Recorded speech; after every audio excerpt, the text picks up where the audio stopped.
Let's now get some practice with separable differential equations. So let's say I have the differential equation. The derivative of y with respect to x is equal to 2y squared. And let's say that the graph of a particular solution to this, the graph of a particular solution passes through the point 1 comma negative 1.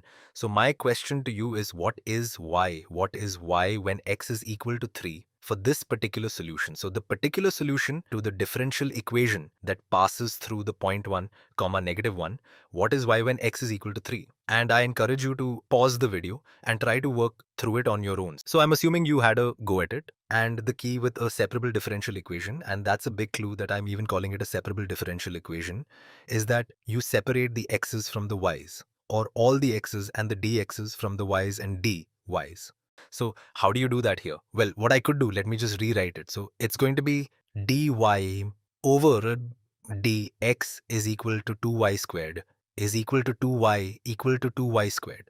So let's see, we can multiply both sides by dx, and let's see. So then we're going to have that cancels with that. If we treat it as just a value or as a variable, we're going to have dy is equal to 2y squared dx. Well, we're not quite done yet. We have to get this 2y squared on the left hand side. So we can divide both sides by 2y squared. So if we divide both sides by 2y squared, the left hand side, we could rewrite this as 1 over 2y squared is going to be equal to dy is equal to dx, and now we can integrate both sides. Let me give myself a little bit more space. And so what is this left hand side going to be? Well, we increment the exponent and then divide by that value. So y to the negative 2. If your increment is y to the negative 1, and then divide by negative 1. So this is going to be negative 1 over 2y to the negative 1 power.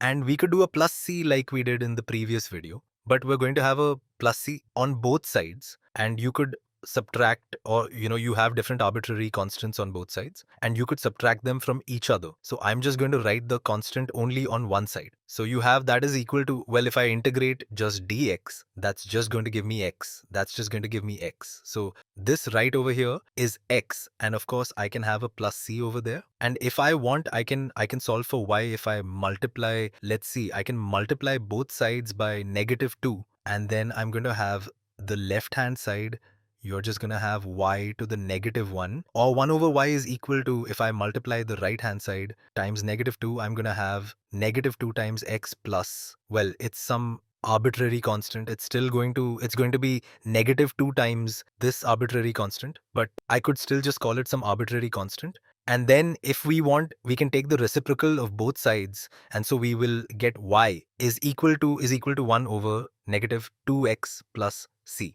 And now we can use the information they gave us right over here. The fact that our particular solution needs to go through this point to solve for c. So when x is negative 1, when x is 1, when x is 1, y is negative 1. So we get negative 1 is equal to 1 over negative 2 plus c, or we could say c minus 2. We could multiply both sides times c minus 2. If then we will get, actually, let me just scroll down a little bit. So if you multiply both sides times c minus 2, negative 1 times c minus 2 is going to be negative c plus 2, or 2 minus c is equal to 1. All I did is I multiplied c minus 2 times both sides, and then let's see, I can subtract 2 from both sides. So negative c is equal to negative 1. And then if I multiply both sides by negative 1, we get c is equal to 1.